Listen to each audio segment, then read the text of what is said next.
gente começou tocando na igreja, né? A gente cresceu na igreja, então lá. a nossa formação Vamos musical... fazer um placar Um de... bingo. Por quê? Não, porque a gente já comentou isso aqui. Como é comum pessoas que... Tocam, cantam. Que tocam e cantam e tal, que começaram a carreira em cidades pequenas na igreja. É, porque assim, a formação musical na igreja é muito louca, porque eu sempre falo que a gente tem quilômetro rodado, quem vem da igreja, muito mais do que quem não é. Por exemplo, eu tocava na igreja, comecei a tocar na igreja com 9 anos de idade, 10. Então, com 12 anos... Violão? Eu comecei... O primeiro instrumento que eu toquei foi teclado. Meu irmão tinha uma escola de música na igreja e todo mundo tocava na minha família. Meu pai tocava, meus 2 irmãos tocavam. E eu não tocava nenhum instrumento, eu tocava bateria só. Meu primeiro instrumento foi com 5 anos, batera. Aí um dia, voltando do culto, assim, o violão... Meu pai tinha um Del Rey, o violão tava na parte de trás do carro, assim. Eu peguei e fiz assim no violão. Aí saiu aquele som de nada, né? Tipo, falei assim, bicho, meu pai toca, cara. Por que eu não toco? Eu cheguei no meu irmão e falei assim, bicho, quero aprender a tocar violão. Ele falou, beleza, R$80 no mês. Seu irmão, que arrombado, velho. Que isso, cara? Eu falei, meu pai, eu falei assim, pai, ó, eu quero fazer as aulas lá, o Kleber cobrou 80. Meu pai riu, falou assim, tá bom, eu falo com ele. Aí, certeza, ele falou assim, vai dar aula sim. Mas depois eu fui ver que ele queria que eu desse valor já. Aí quando chegou pra fazer aula de violão, ele falou assim, ó, não vou te ensinar violão, quero te ensinar piano, teclado. Eu falei, não, eu quero tocar violão. Eu falei assim, não, mas eu quero ensinar teclado. Porque ele estava estudando mais teclado na época, então ele queria passar mais tempo com o instrumento. Tenho certeza, meu pai falou pra ele fazer de graça, então ele falou assim, então vai ser do meu jeito. Então meu primeiro Tem instrumento... que ser algo que eu goste também, tá ligado? Meu primeiro instrumento foi teclado, piano. Depois meu irmão, esse que tinha a escola de música, ele abriu uma loja de instrumentos com meu pai. Então, com 9 anos, eu saía da aula e ia pra essa loja, esquece, eu fucei em tudo que você imaginar. Quebrei um monte de instrumento, Nossa, mas aí... que sonho ter uma loja de instrumentos, velho. Exatamente. E eu aprendi a tocar os outros instrumentos dessa forma. Violão, eu peguei um dia aqueles livrinhos do Leandro Leonardo, falei assim, cara, como é que toca isso aqui? Já sabia o que era lá, o que era mi, de ler a cifra. Eu peguei, entre tapas e beijos, lá, mi, ré, e saí tocando. E então, com 12 anos, imagina, todo domingo você toca na igreja, todo domingo você enfrenta um público, você fala com as pessoas, eu tô de boa. Não. Toda vez você enfrenta um público, você tem que falar em público. Então, todo domingo é um show, todo sábado é um show.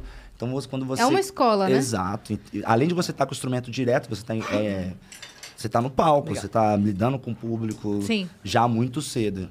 É uma responsabilidade, né, cara? Exato. E é um passatempo, porque, pô, você é um garoto evangélico, da família evangélica. Você não tem muito o que fazer... a não ser estudar música, porque você não pode ir pra lugar nem fliperama, minha mãe deixava eu ir direito. É mesmo? Naquela época a criação nossa era mais rígida, né, cara? Ainda mais veio da 20, veio da igreja batista e metodista, São então... bem tradicionais, assim, e tal. Mas é muito não era louco de ir pra festa e tal. E a igreja, cara, tocar na igreja, cantar na igreja, faz você desenvolver uma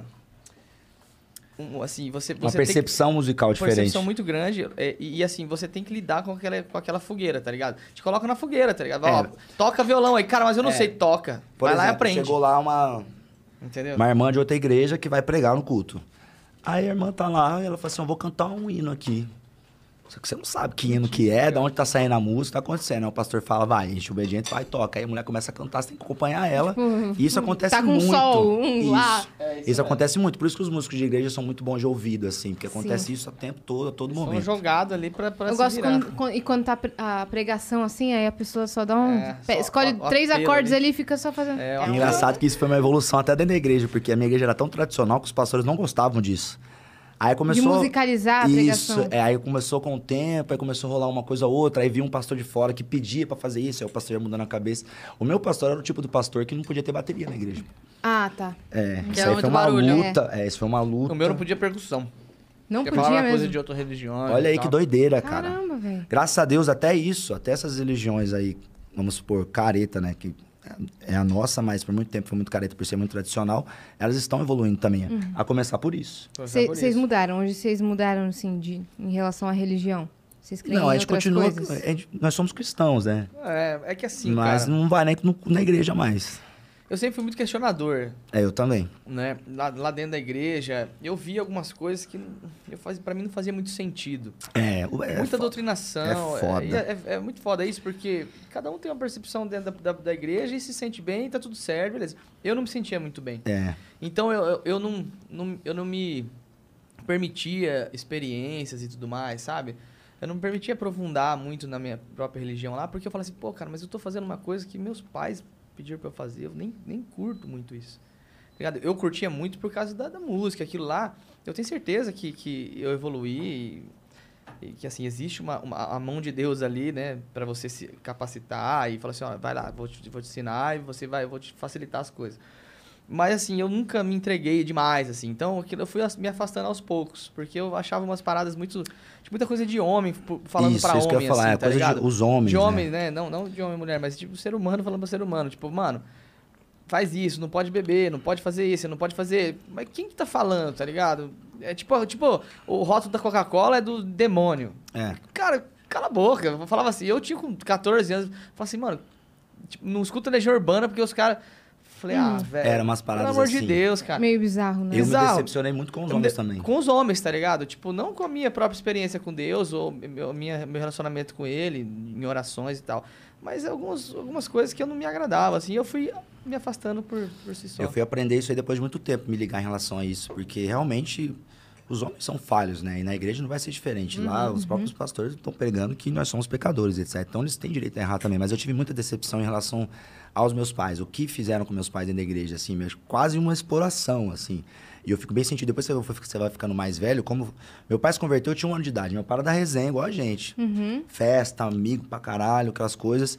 Uma semana antes do meu aniversário de 1 ano, meu pai se converteu. Então imagina, você chega na casa do aniversário de um amigo seu, que é da bagunça, da cachaça com os amigos, aí chega lá, não tem. Ele trocou toda a cachaça da festa pro refrigerante, todo mundo ficou em choque. Mas isso aproximou a gente da igreja e da música. Sim. Mas durante esses anos todos, eu fui obediente, você vê as coisas acontecer e tal. Mas aí quando você vai ficando mais velho, você vê, cara, olha o tanto de coisa que fizeram com meus pais. Os meus pais, que eu já falei isso pra eles, hoje já tenho mais liberdade, demorei pra falar, mas depois com os anos eu falei. Eles deixaram de cuidar da família por causa da igreja. De cuidar das coisas da família, de cuidar da família, de cuidar dos negócios da família pela igreja. Aí eu falo pro meu pai que depois de ano passado, retrasado, eu fui lá pra Campo Grande, a gente tinha um almoço de família num domingo. A gente começando a comer, aí minha mãe fala assim, porque seu pai tá chateado com o pastor tal. Cara, eu tava comendo, eu soltei assim. Falei, não é possível, gente. Depois de 20 anos eu vou sentar aqui no domingo do almoço e o assunto é o mesmo. Vocês estão chateados com tal pastor? Troca de igreja, cara. Até hoje, né? Você vai ficar sofrendo até quando? Não vai na igreja. Troca de igreja. Tudo aqui na casa. Aí eu falei assim, esse dia eu falei assim, pô, pai, o seu galardão no céu... Você já tem. Vai ser enorme. Mas o senhor deixou de cuidar da família por causa da igreja, não tem problema. Isso é muito bonito e o senhor tá certo. Só que, pô, para de sofrer, já chega. Sim, vamos olhar pra frente. Eu, desde muito adolescente, eu sou da igreja católica, né? Criada na igreja católica. Então eu fiz a primeira comunhão, a crisma, aquela coisa toda, e frequentava grupo de jovens, então eu me criei assim. E durante muito tempo essa era a minha vida, ir pra retiro e tudo mais. Nossa. Muito. É muito boa esse ambiente, é maravilhoso. incrível também. É maravilhoso. Mas assim, é aquilo que a gente estava falando um pouquinho antes aqui fora do ar. É uma evolução até dentro da própria igreja, Sim. as coisas que vão acontecendo. Então, aí o que aconteceu? Eu casei e aí eu me separei. Quando eu me separei, tá, aí você imagina, eu tinha todos os meus amigos ali do grupo de jovens que eram os meus amigos. E aí veio a coisa de, você não pode mais comungar. Você não pode, você não sei o quê. Aí eu falei, engraçado, porque o dízimo eu posso pagar, né? Mas a comunhão, eu sou igual aqui, não sou igual aqui. Enfim, e aí eu tinha ido atrás para resolver isso de forma oficial dentro da igreja. Porque existe uma forma de você pedir a anulação, mas aí você manda, é um processo que tem que ir para Roma e não sei o que, não sei o quê. Meu Deus aí, do céu, não, cara. Até isso tudo tava ok. Quando eu fui atrás para ver... Porque eu era muito jovem e porque não fazia mais sentido e tal. Aí me falaram... Na época, minha filha devia ter acho que 2 anos. Quando eu fui atrás disso, minha filha tá com 21. Então imagina quanto tempo faz. Na época falaram pra mim, é 5 mil reais. Eu falei, o quê, querido? Nossa, 5 mil reais eu vou pessoalmente lá ver o Papa. Exatamente. Eu levo pra ele o papel pra ele assinar. Na época? Você vê, cara. Aí eu fiquei muito chateada com essa postura. Que porque era loucura. uma questão, tipo assim, eu não era mais benquista de maneira igual, entende? Perfeito. E aí eu tava conversando com um amigo meu, que na época era ministro da Eucaristia, então ele era bem ativo, né, dentro da igreja. E aí ele falou pra mim assim, eu conversando com ele, falei, olha, eu não posso acreditar, porque Deus é pai, pra mim Deus é pai, ele não é meu chefe, ele não é meu dono, ele é meu pai. Pai tem sentimento. O pai não te dá ordem e não te dá bronca porque ele te odeia, ele te dá ordem, te dá bronca porque ele quer o melhor pra você. Isso. Então eu falei assim, se o meu pai aqui de carne e osso, meu pai que foi lá, comeu minha mãe, eu nasci, esse cara...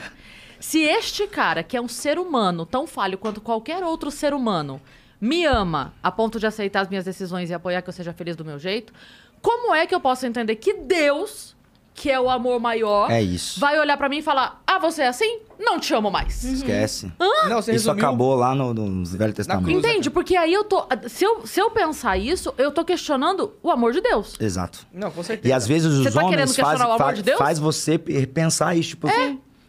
Como Sendo assim? que eles que estão fazendo as regras. Desde que você não esteja fazendo mal pra outra pessoa... Sabe? Eu não tô falando, Deus me apoia porque eu quero matar alguém. Não. Eu tô falando assim, a gente não estava feliz, o casamento acabou, ele formou outra família, eu segui a minha vida e tá tudo bem. Como é que eu vou acreditar que Deus condena isso? Não tem como.